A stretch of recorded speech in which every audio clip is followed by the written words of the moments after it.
Cambridge 17, Listening Test 3. You will hear a number of different recordings.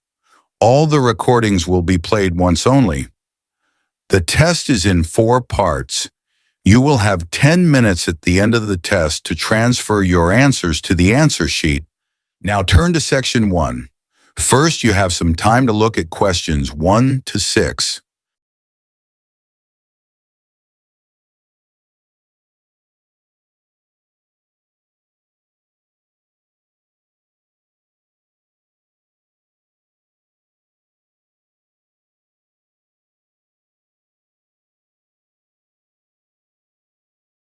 Listen carefully and answer questions 1 to 6. Jack, I'm thinking of taking the kids to the seaside on a surfing holiday this summer, and I wanted to ask your advice, as I know you're such an expert. Well, I don't know about that. But yes, I've done a bit of surfing over the years. I'd thoroughly recommend it. I think it's the kind of holiday all the family can enjoy together. The thing about surfing is that it's great for all ages and all abilities. My youngest started when he was only 3. Wow! But it's quite physically demanding, isn't it? I've heard you need to be pretty fit. Yes, you'll certainly learn more quickly and won't tire as easily. Well, that should be okay for us. You've been surfing a few times in Ireland, haven't you? Yes, there's some great surfing there, which people don't always realise. And which locations would you recommend? There seem to be quite a few. Yes, there are loads. Last year we went to County Donegal. There are several great places to surf there. What about in County Clare? I read that's also really good for surfing. Yes, it is. I've been there a few times. Most people go to Lahinch. My kids love it there. The waves aren't too challenging and the town is very lively. Are there good hotels there? Yes, some very nice ones. And there are also a few basic hostels and campsites. It's great if you need lessons, as the surf schools are excellent. Sounds good. Yes, and there's lots to see in the area, like those well-known cliffs. I've forgotten the name of them. Oh, don't worry. I can look them up. I've also been surfing in County Mayo, which is less well known for surfing, but we had a really good time. That was a few years ago when the kids were younger. There's a good surf school at Carraniskey Beach. How do you spell that? CARROWNISKEY.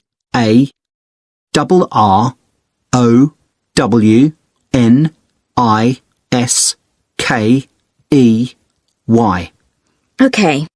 I put the kids into the surf camp they run during the summer for 10 to 16-year-olds. Oh, right. How long was that for? 3 hours every day for a week.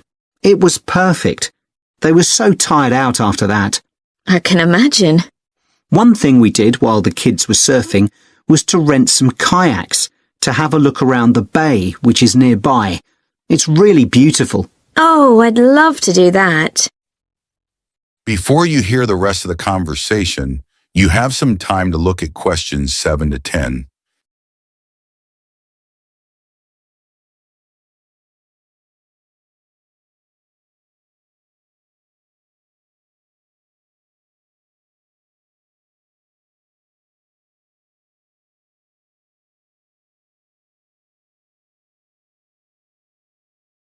Now listen and answer questions 7 to 10.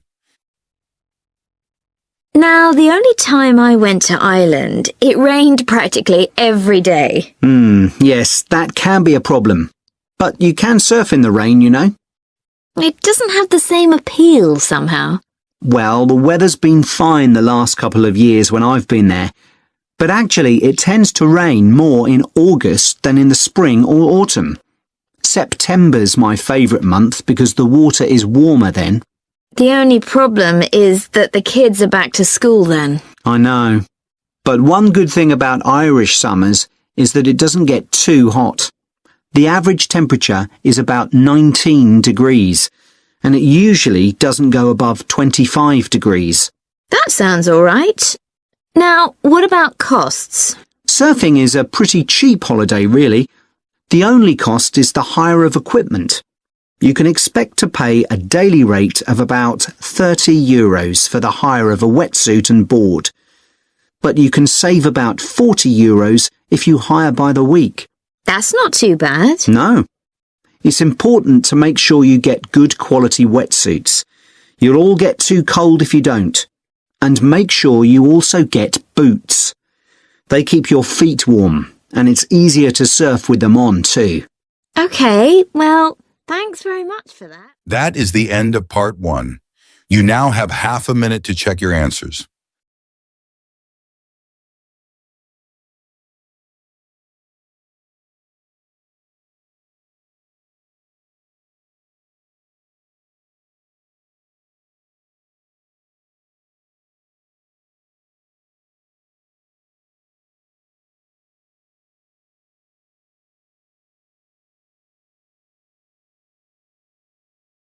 Now turn to part 2. First, you have some time to look at questions 11 to 15.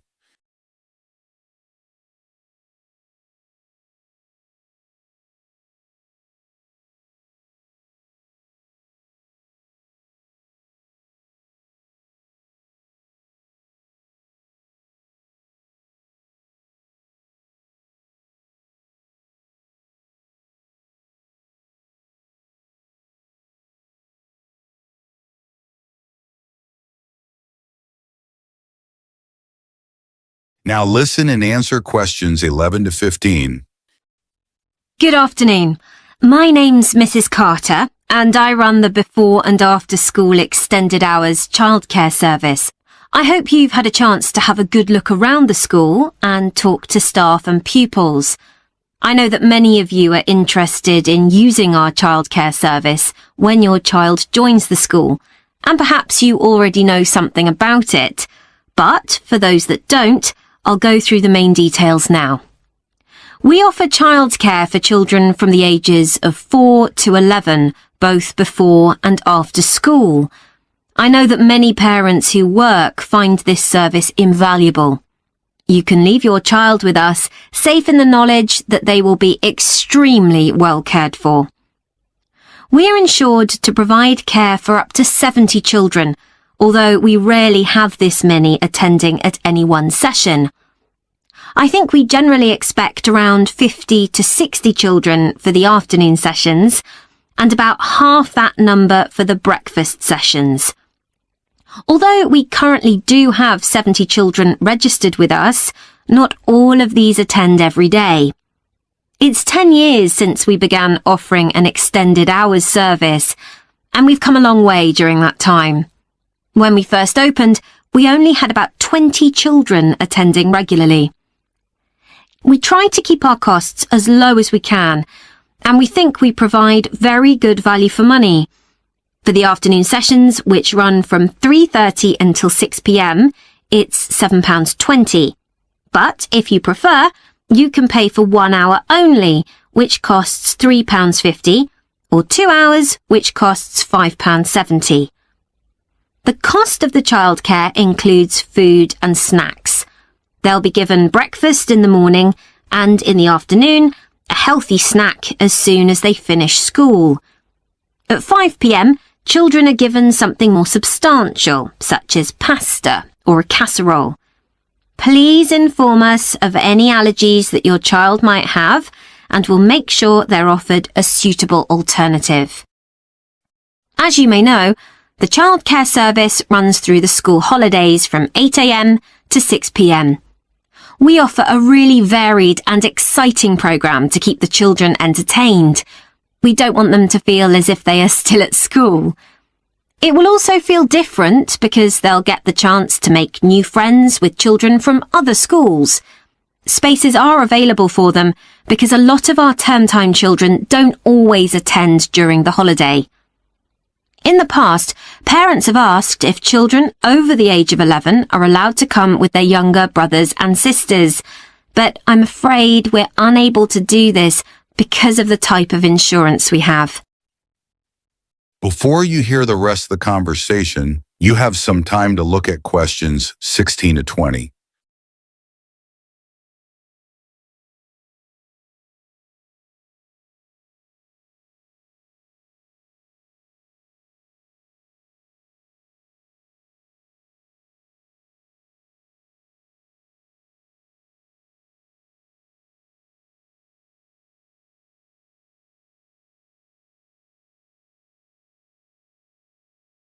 Now listen and answer questions 16 to 20. So now let me tell you about some of the activities that your child can do during the after-school sessions. As well as being able to use the playground equipment, computers, and the library, there is usually at least one special activity that children can do each day. For example, Spanish. We have a specialist teacher coming in every Thursday to give a basic introduction to the language through games and songs. She does 2 sessions, one for the over 8s and one for the younger children. This is the only activity which we have to make an extra charge for, but it's well worth it. Once a week, the children have the opportunity to do some music. We're very lucky that one of our staff is a member of a folk band. On Mondays, she teaches singing and percussion to groups of children. We do rely on parental support for this, so if any of you sing or play an instrument and would be prepared to help out at these sessions, we'd be delighted. Painting continues to be one of the most popular activities. To begin with, we weren't keen on offering this because of the extra mess involved, but children kept asking if they could do some art, and so we finally gave in. Art is great for helping the children to relax after working hard at school all day. Yoga is something that we've been meaning to introduce for some time, but haven't been able to find anyone available to teach it. Until now, that is. So we'll see how this goes. Hopefully, children will benefit in all sorts of ways from this. Cooking is another popular activity. They make a different sort of cake or pizza or bread each week. Although the younger children love doing it, we found that the mess was just too much. So we've decided to restrict this to the over 8s, as they are better able to clean up after themselves. That is the end of part 2. You now have half a minute to check your answers.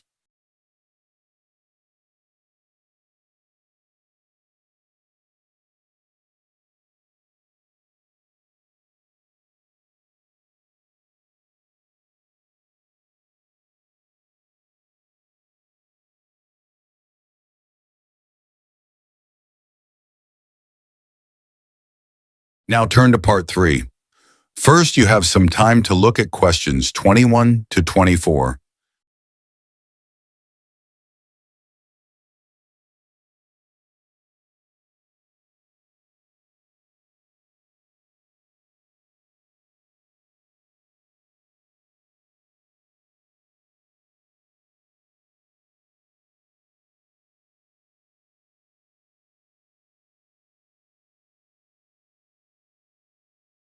Now listen and answer questions 21 to 24. Hello, Dr. Green. I'm here to talk to you about my work placement. Oh, yes, it's Holly, isn't it? Yes. So, which work placement have you chosen? I decided to go for the Orion Stadium placement. The event I'll be managing is one where I'm helping to set up a sports competition for primary school children. Yep, that's always a popular placement, even though it can be tougher than you think, working with children. I know, but it's the fresh air that attracts me. Organising something indoors doesn't have the same appeal, even though it might be fun. OK, so obviously safety is going to be one of your key concerns for this event? Yes, I've already thought about that. I'll need to make sure none of the equipment's damaged. Ah, well, you'll be working with schools, so the equipment will be their responsibility. However, the grounds and what goes on there will be yours. Oh, I see. That'll include keeping everyone within the boundary once they're in their kit and on the field? Exactly. You'll need to inspect areas like changing rooms as well, for anything someone can trip over, but your main priority will be not to lose anyone. Right. I'll need staff to help with that. And don't forget about the spectators. I was thinking that many of them will be parents who could help run the event. I wouldn't rely on that. They'll be more interested in filming their children than volunteering. I'll need to make sure they don't interfere with events doing that. And that's not always easy. especially when a proud parent's trying to get a snap of their child and you want them to move elsewhere. Okay. What about the scheduling? With sporting events, there are all sorts of things that can alter the timetable, like rain, for instance, though so far we've always been lucky with that. Yeah, and I was thinking about what to do if someone got hurt as well. I know that last year that caused a terrible delay. You have to be prepared for such things. Oh, what if a match ends in a draw? Do you let the teams keep going until someone wins? That'll be up to you. And again, you need to plan for it. Right.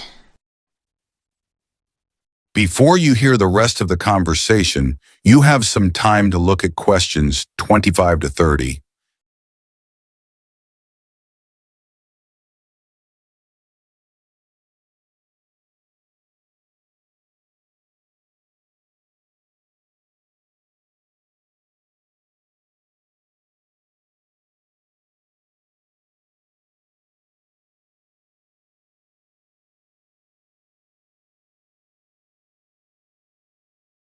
Now listen and answer questions 25 to 30. Now, the aim of your work placement is to give you the opportunity to develop the skills that an events manager needs. So, let's talk about those a bit. Well, I think my communication skills are pretty good. I can talk on the phone to people and book venues and that kind of thing. Good. Just remember, it isn't only about what you say. If you meet someone face-to-face and want to persuade them to be a sponsor, for example... Oh, I'll dress up for that, sure. Good. Let's go on to think about your organisational skills. You're working in a very people-based industry, and that means things won't always go to plan. I guess it's being prepared to make changes that matters. That's right. You may have to make an on-the-spot change to a timetable because of a problem you hadn't anticipated. Just do it, okay. How's your time management these days? I'm working on it. I'm certainly better when I have a deadline, which is why this work suits me. Yes, but it's how you respond as that deadline approaches. I know I've got to look calm, even if I'm in a panic. Just think to yourself, no one must know I'm under pressure. Yeah, even though I'm multitasking like crazy. Another skill that events managers need is creativity. Often your client has what we call the big picture idea, but it's up to the events manager to think of all the fine points that go to making it work. Right. So I need to listen carefully to that idea and then fill in all the gaps. That's right. And you'll have a team working under you, so another key skill is leadership. Your team may have lots of ideas too, but you've got to make the ultimate choices. Do we have refreshments inside or out, for example? Isn't it better to be democratic? It's a nice idea, but you have the ultimate responsibility. So believe in what you think best. Be prepared to say, yes, that's a good idea, but it won't work here. I see what you mean. What about the networking side of things? I know it's an area that a lot of students worry about because we don't have much experience to offer others. But even without it, you can still be an interesting person with useful ideas, and the more people you impress, the better. I guess that will help me when I apply for a real job. Exactly. Think ahead, remember what your ambitions are, and keep them in mind. Definitely. That is the end of part 3. You now have half a minute to check your answers.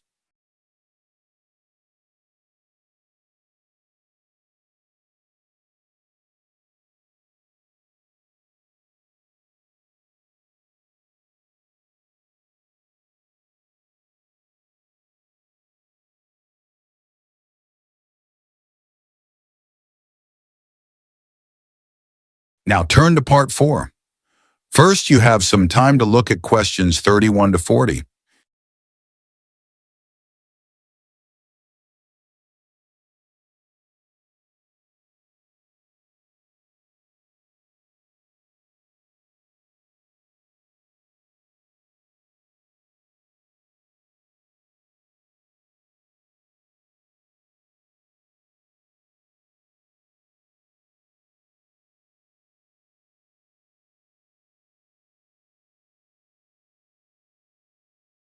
Now listen and answer questions 31 to 40. Scientists believe that a majority of the Earth's bird population migrate in some fashion or other. Some travel seasonally for relatively short distances, such as birds that move from their winter habitats in lowlands to mountaintops for the summers. Others, like the Arctic tern, travel more than 25,000 miles seasonally between the northern and southern poles. Bird migration has been studied over many centuries through a variety of observations.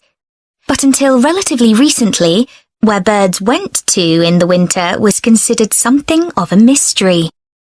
The lack of modern science and technology led to many theories that we now recognize as error-filled and even somewhat amusing. Take hibernation theory, for example. 2,000 years ago, it was commonly believed that when birds left an area, they went underwater to hibernate in the seas and oceans. Another theory for the regular appearance and disappearance of birds was that they spent winter hidden in mud till the weather changed and food became abundant again. The theory that some birds hibernate persisted until experiments were done on caged birds in the 1940s, which demonstrated that birds have no hibernation instinct.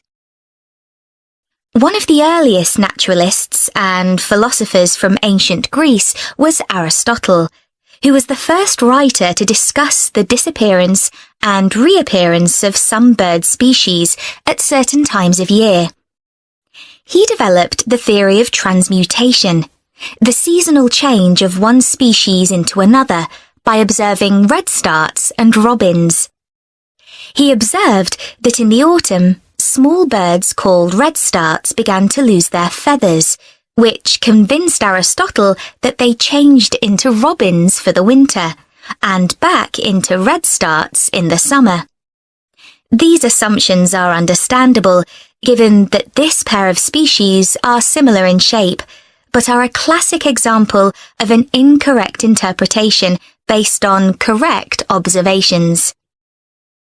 The most bizarre theory was put forward by an English amateur scientist, Charles Morton, in the 17th century. He wrote a surprisingly well-regarded paper, claiming that birds migrate to the moon and back every year. He came to this conclusion as the only logical explanation for the total disappearance of some species.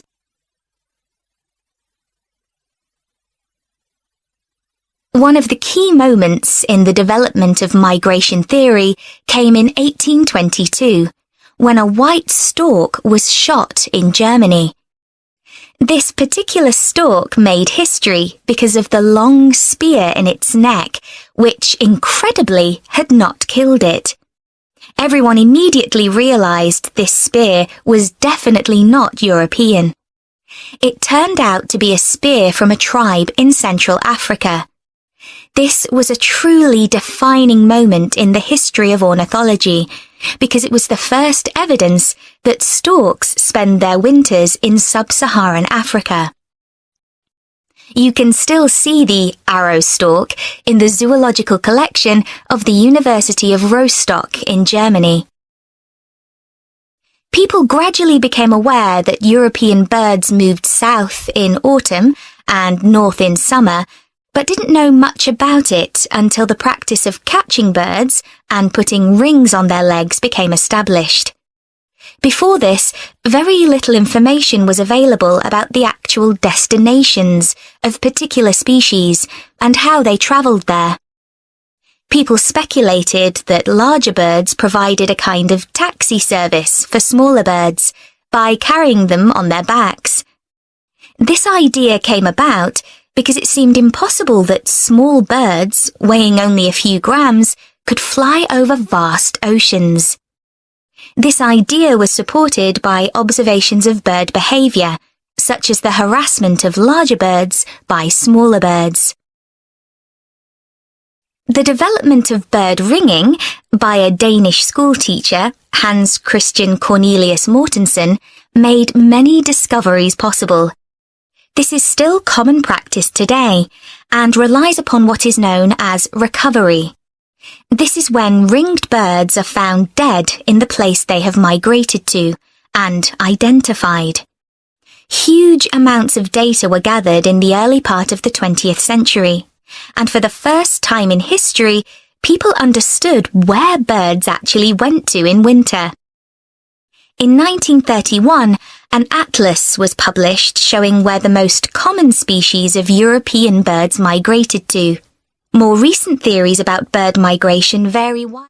That is the end of part 4. You now have 10 minutes to transfer your answers to the answer sheet.